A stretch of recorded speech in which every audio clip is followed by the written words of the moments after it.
Evangelho de Lucas, capítulo 6, a partir do versículo 43.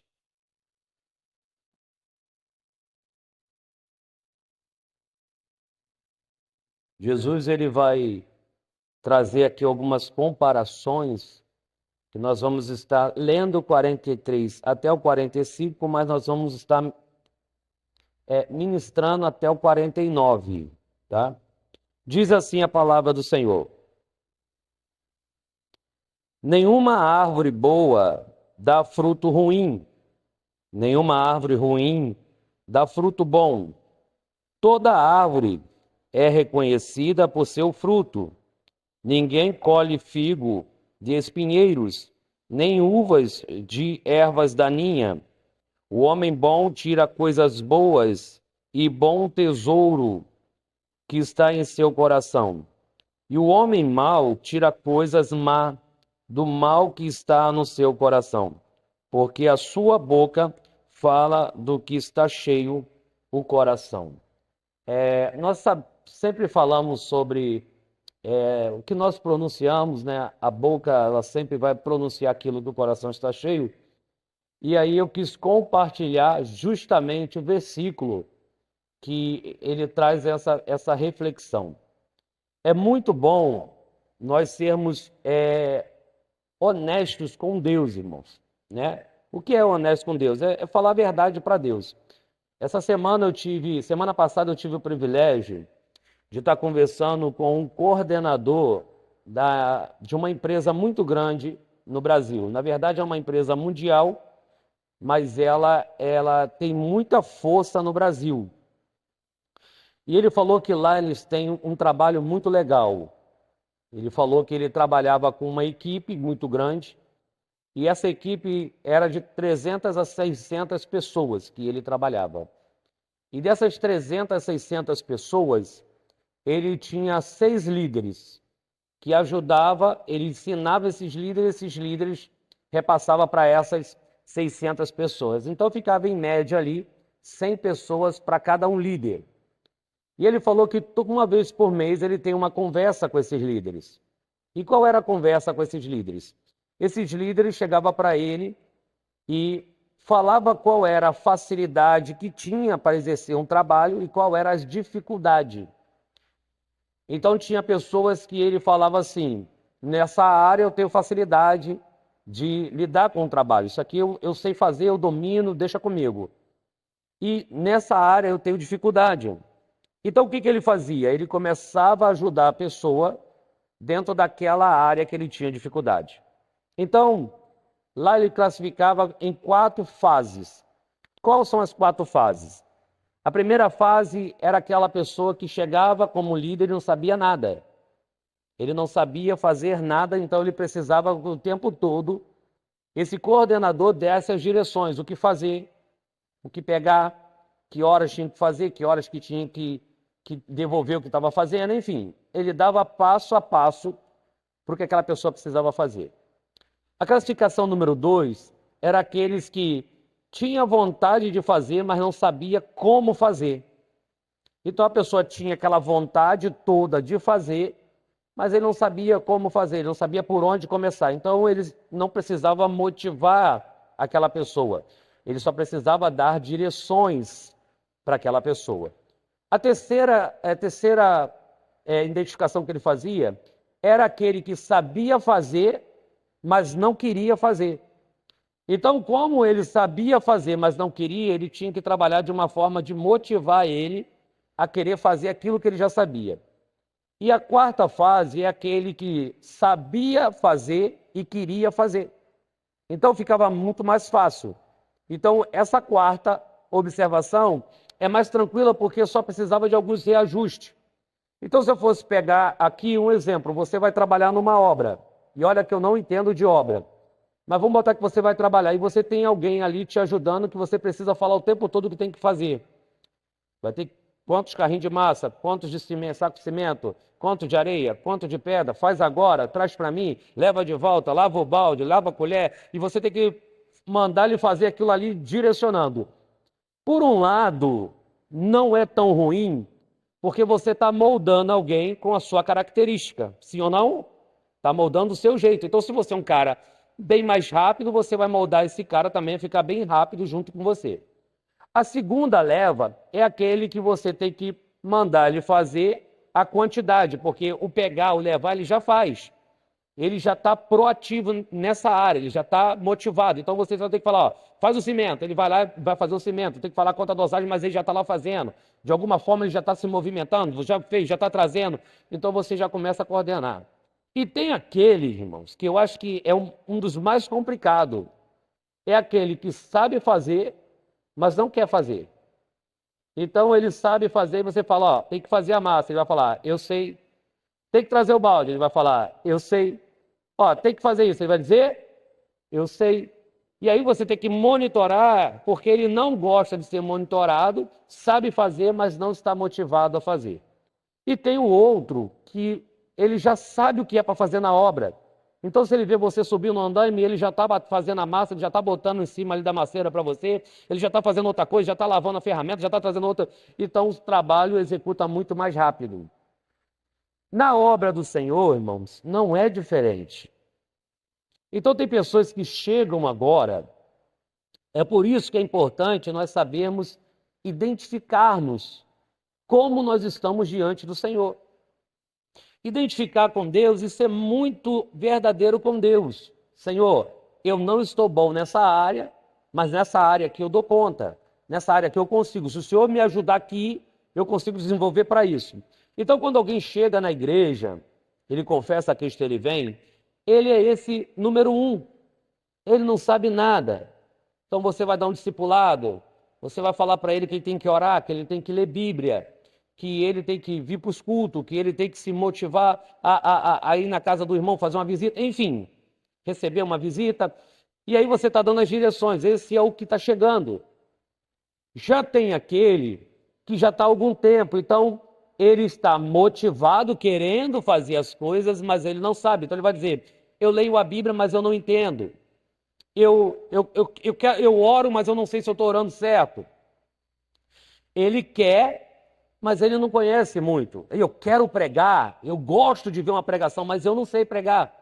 E aí esse você vai reajustando, você vai ajudando, ele vai vir para a escola dominical, você vai ajudando ele na jornada.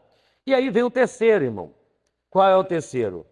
É aquele que sabe fazer, mas não quer. É aquele que não quer. Então, você fala de oração, ele fala, eu entendo, sei o que é orar. Você fala de Bíblia, ele fala, eu conheço a palavra. Você fala de culto, ele fala, eu sei o que é culto. Tu fala de visita, ele sabe o que é visita. Tu fala de evangelismo, ele sabe o que é evangelismo, mas não faz. Por que não faz? Porque talvez esteja desanimado. Mas se está desanimado e não comunica, se está desanimado, mas também ele não tenta se envolver mais, o desânimo, irmão, ele é um combustível muito grande para uma desistência, para uma fraqueza. Então nós temos visto que existe duas classes muito fortes de pessoas: os que querem, mas não sabem, e os que sabem, mas não querem.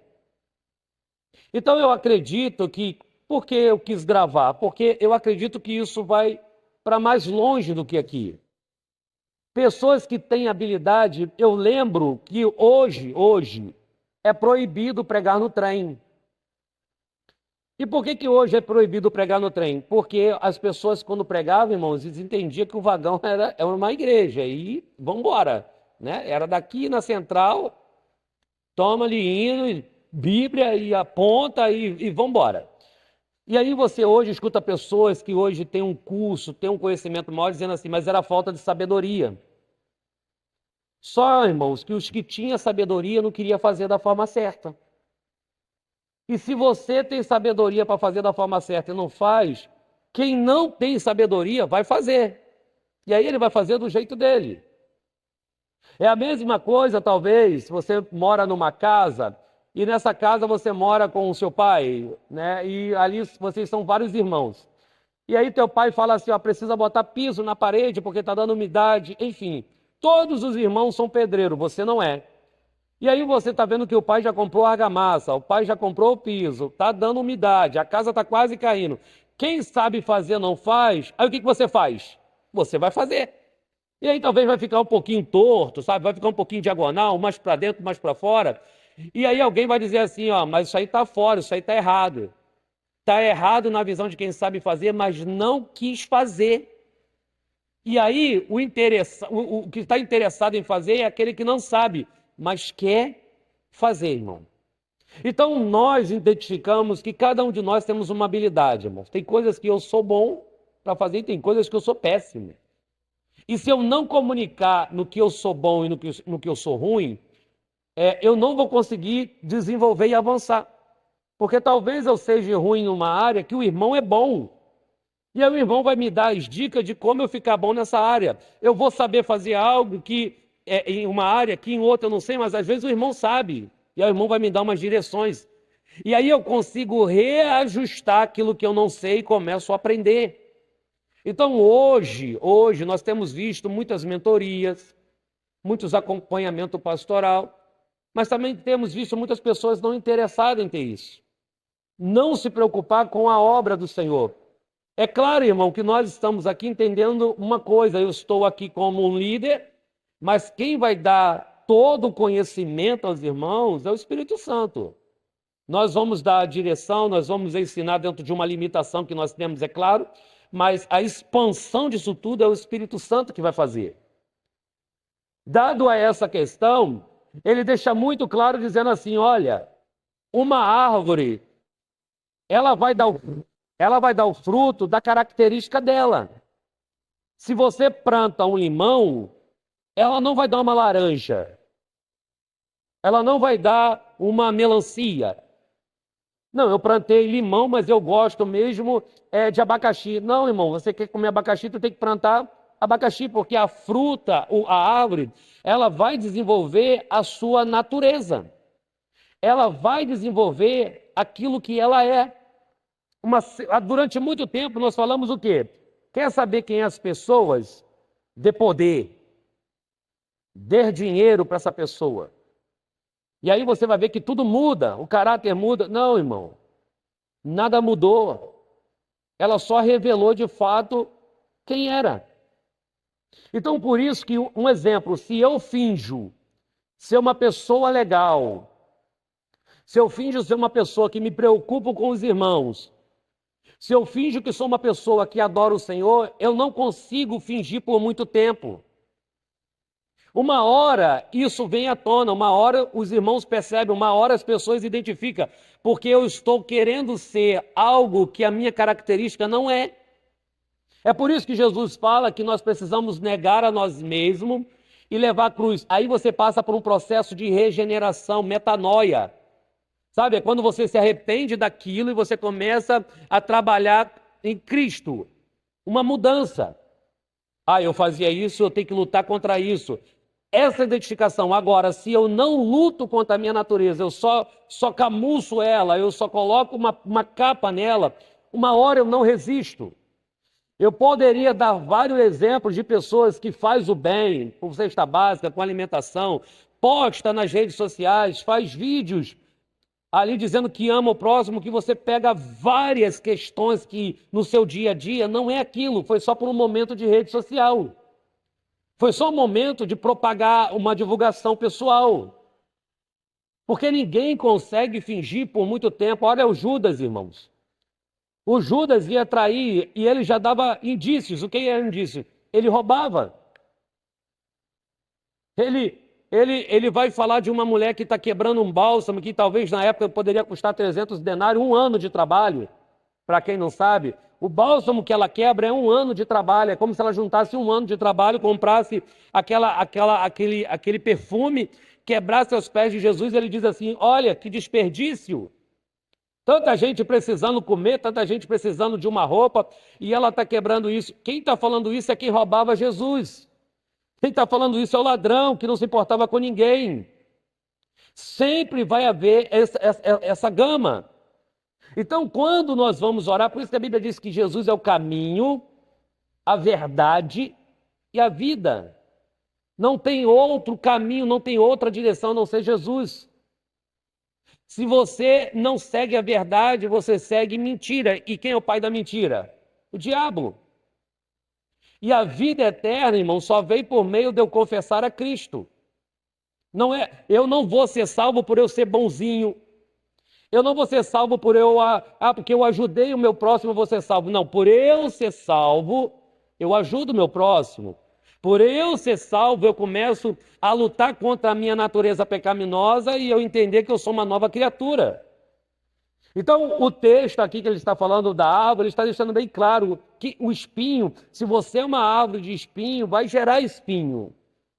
Se você também é uma árvore boa, irmão, se você é uma árvore boa, se você é uma árvore frutífera e o fruto é bom, se tacarem pedra em você, você muda o fruto?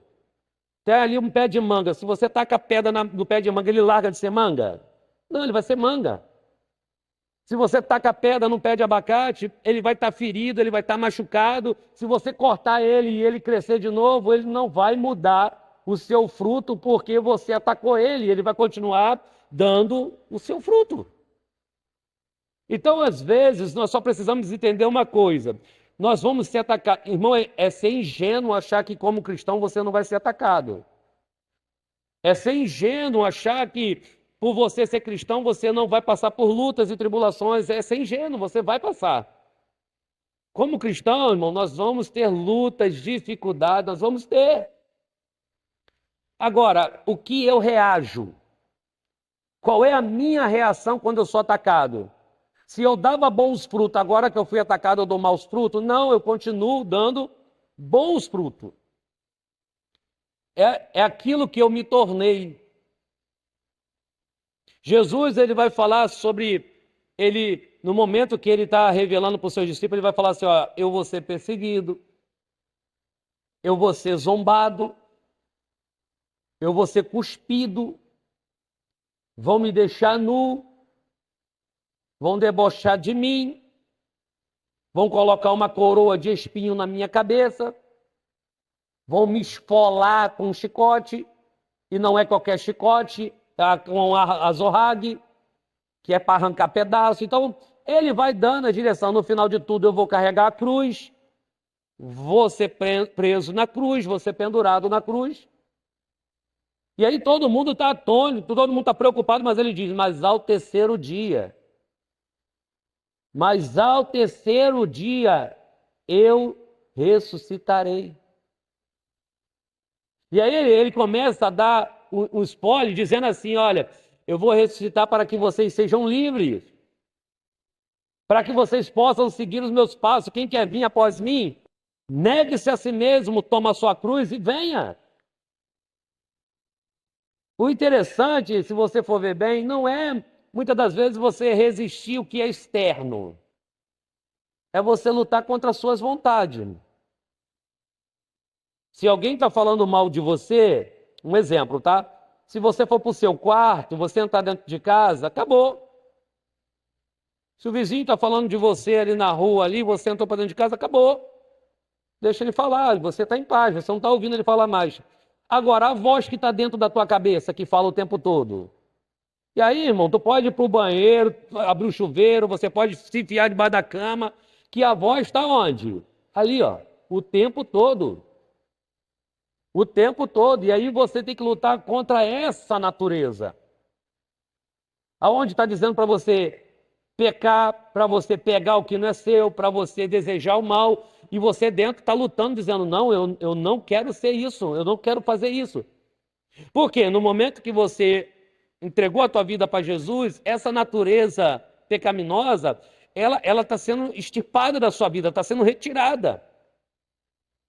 E aí ela está lutando com tudo que tem para tentar se manter viva, mas ela está sendo tirada. Conforme você vai abrindo o seu coração, irmão, você vai se enchendo da palavra de Deus e você vai crescendo. Imagina uma caixa d'água. Se uma caixa d'água, a água entrar e a água não sair, daqui a pouco essa água começa a ficar suja. E aí você fala, eu tenho uma caixa d'água cheia. Uma caixa d'água cheia que não serve para beber. O Rio Morto em Israel, ele é um dos rios mais salgados que tem, né, na terra. Ele não tem vida, ele não tem alga, ele não tem peixe, ele não tem nada, porque é salgado de forma tão exagerada que até para afundar alguém ali não consegue. Então a pessoa deitou ali, pode ir no fundo que vai boiar, porque é muito sal. E por que que esse rio é tão salgado e não tem vida? Porque ele não desemboca em lugar nenhum. Ele retém tudo, ele guarda. O rio Morto, ele não tem evasão para outro lugar, é um rio que retém a água. E a água que ele vai retendo vai morrendo, não tem vida. Porque o que faz ter vida é o fluxo. Eu não sei se eu estou conseguindo explicar, mas é o fluxo. É como se Deus me dá algo e me dá e eu dou e eu compartilho. Ele me dá algo e eu compartilho. Ele me dá algo e eu compartilho. E quanto mais eu vou compartilhando o que ele me dá, mais ele vai me dando. Mais renovado eu vou ficando. Se o que ele me dá eu vou guardando para mim, eu vou guardando, eu vou guardando, eu vou guardando. Daqui a pouco, irmão, imagine um vaso de planta. Se você vai colocando coisa dentro desse vaso, vai colocando coisa dentro desse vaso, chega uma hora que se você não tira, não tem mais espaço para colocar nada.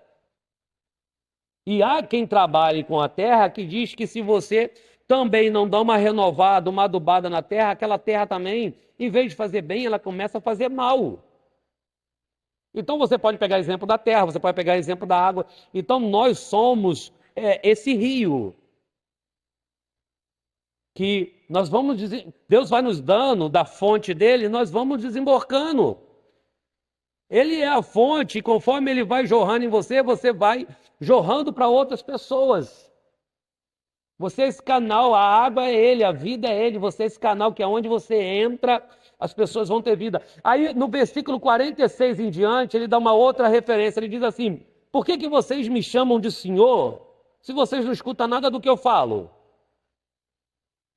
Do 46 em diante ele diz assim: como é que vocês podem me chamar de Senhor, se vocês não ouvem o que eu falo, não conseguem escutar o que eu estou falando? Sabe o que é interessante? É que quando você chama alguém de Senhor, você se coloca na condição de servo. E servo serve. Se você trabalhar numa empresa, irmão, você é funcionário daquela empresa e o patrão fala assim: ó, você é funcionário dessa empresa. A sua carteira não tem um cargo específico, você é funcionário da empresa. Se ele falar: hoje eu quero que você faça manutenção nas máquinas, você vai falar que não? Ah, hoje eu quero que você trabalhe na produção, você vai dizer que não? Não, hoje eu quero que você trabalhe no carregamento, e você vai falar: tudo bem. Porque eu estou aqui na condição de servo e o senhor é o patrão, o senhor é o dono. Então, na direção que o senhor me der, eu vou executar. Para quem trabalha com a obra, se você chama um servente, você fala: agora você vai fazer massa para esse, agora você vai fazer massa para aquele. Ele pode dizer que não? Não, não, só quero trabalhar com esse. Não, irmão, tu está recebendo para fazer o teu trabalho de servente, então vai servir. A mesma coisa quando nós chamamos Deus de Senhor. Ele vai falar para nós fazermos tudo, que vai falar assim: eu não queria. Mas você é o servo e ele é o Senhor. Ele ainda vai dizer: poderá o servo ser maior do que o Senhor? Poderá o funcionário ser maior do que o patrão? E aí ele está dizendo assim, porque ele quer dar um exemplo. Então ele está dizendo assim: eu sou o Senhor de vocês, vocês me chamam de Senhor, mas vocês não me escutam. Ele vai falar assim: ó, vou dar um exemplo. Aquele que me escuta, é só ler aí. Aquele que me escuta, eu comparo ele com uma casa que foi edificada sobre a rocha. Foi construída sobre um lugar firme, sobre um lugar forte. E aí, irmão, pode vir a chuva, a tempestade. Eu estava conversando com um amigo e eu falei quando eu vi esse furacão Wilson, né? Acho que foi o furacão Wilson. E eles filmaram o furacão vir, e assim, é muita coragem, porque quem estava filmando estava também numa casa de madeira a uma rua de distância. E a pessoa filmando, mostrando ali, o furacão pegava na casa de madeira e ele arrancava tudo. Mas ele arrancava tudo com tudo. Eu estava vendo um dos vídeos que o telhado foi o primeiro a ir embora. Porque a casa ele sugou e você não viu o que ele fez com a casa. Eu sei que estava tudo embolado lá dentro. Mas o telhado ele sugou, tipo como se tivesse cuspido inteiro. E eu falei assim: meu Deus. Eu falei: o que essa pessoa está fazendo a uma rua de distância filmando? Eu estava cavando um buraco e estava tentando me esconder e ela não estava sozinha.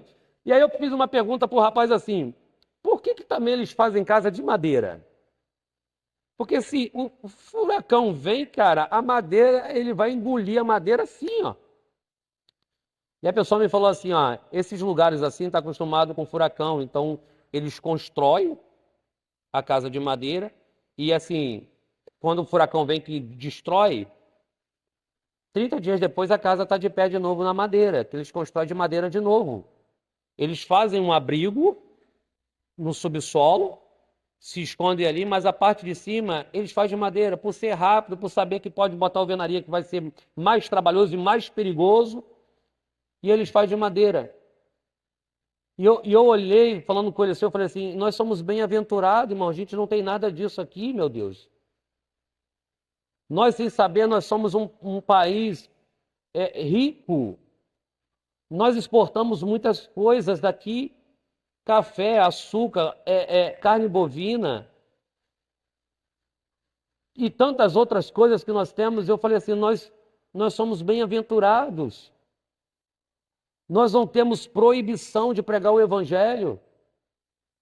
Se eu quiser botar essa caixa ali fora e pregar, tá ótimo, ninguém vai me multar, ninguém vai me prender. Então ele está dizendo assim, uma casa que ouve, que me escuta, uma pessoa que me ouve, que me escuta, que faz o que eu direciono, pode vir a tempestade que for, não arranca ele do lugar, porque ele cavou sobre uma estrutura firme, que é a palavra. Então pode vir o vento, pode vir a chuva, pode vir a água, a casa continua intacta. Só, irmão, que para construir essa casa sobre lugar firme dá trabalho, eu já até falei sobre isso aqui. Você não cava sobre uma pedra com a mão. Você não cava numa pedra do dia para a noite. Eu estava vendo algumas casas construídas à beira do mar, naqueles precipícios, né? Que o cara fez uma casa na beirada, numa rocha na beirada, que ele, quando chega na sala, parece que ele está dentro da água, que ele vê lá de cima. Eu falei, rapaz, olha os fundamentos. E aí, conversando com um rapaz que trabalha com obra, que tem uma empresa, ele falou assim, essa casa não cai, pastor, porque os alicerces dela foi cravado naquela pedra. Para essa casa cair, essa pedra tem que rolar, e essa pedra não vai rolar. E eu falei, que interessante. Ele falou, mas isso é construção de 20 anos. Isso é construção de 15 anos. Pelo tamanho da casa, pela estrutura toda. Ele falou, isso leva tempo. Isso precisa de uma engenharia hoje muito atualizada, um equipamento muito bom. Se você for ver, irmãos, as torres ali do Egito, ali as pirâmides, irmão, aquilo é pedra que foi cortada não sei como, que foi colocada não sei como, que está presa até hoje não sei como. Não tinha nenhum tipo de equipamento que hoje nós temos. Se você chegar na Grécia, você vê ainda pedaços de construções de pedra que aguentou 3, 4 mil anos resistindo àquilo ali. E tu fala, como pode? Com que foi desenhada aquelas pilastras de forma redonda, desenhada, que tu fala, isso tem 2000 anos, como é que construíram isso? Mas foi sobre a rocha. Sobre a rocha, irmão, não cai. Não cai.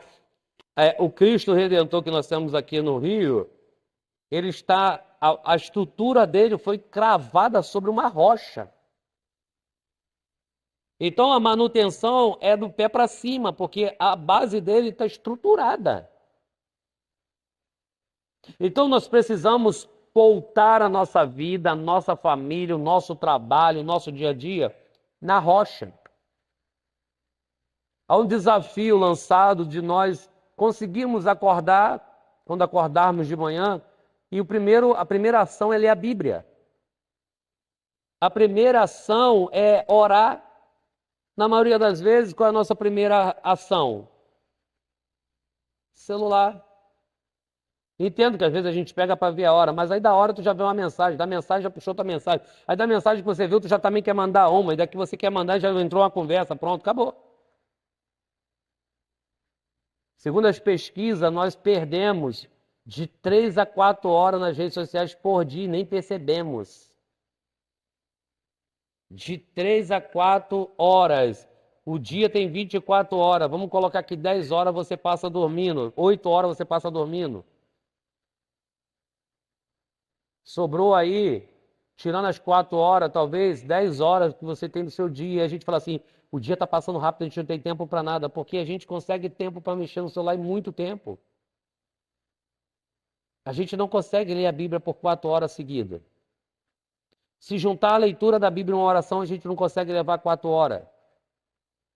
Irmãos, não se espante, se juntar um culto, a oração e a leitura da Bíblia, a gente não leva 4 horas. E aí ele diz assim, contrapartida, tem aquele que quer facilidade. É aquele que constrói a sua casa na areia. Quem constrói a casa na areia? Aquele que me ouve, mas não me obedece. Aquele que sabe quem eu sou, mas não faz o que eu falo para fazer. E aonde que eu sei o que ele está mandando eu fazer? Aqui, ó.